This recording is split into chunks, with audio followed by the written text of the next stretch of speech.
Nagulat ang isang pamilya na makita ang bill nila sa tubig nitong Enero. Lagpas 70,000 piso ang kailangan daw nilang bayaran. Yan ang idinulog sa sumbungan ng bayan.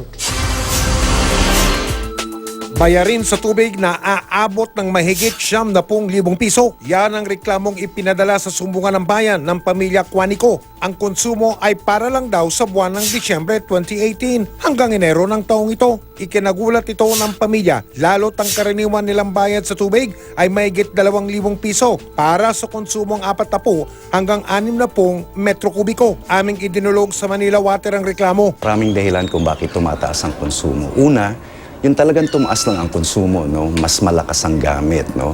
Pangalawa, pwedeng merong leak na tinatawag. Pwede rin naman may illegal na koneksyon. Pwede rin naman na mali ang pagkakabasa ng metro.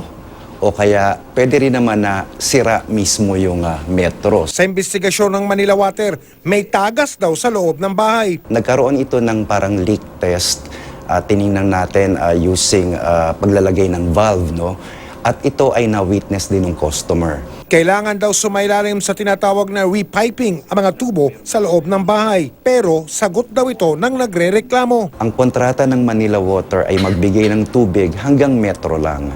Magmula metro, papasok sa loob ng bahay, pati na yung piping system sa loob ng bahay, yan ay responsibilidad ng may-ari ng bahay. Sa ngayon ay napalitan na ang mga tubo at nagkaroon din ng negosasyon kung paano mababayaran ang mahigit 70,000 pisong singil sa tubig.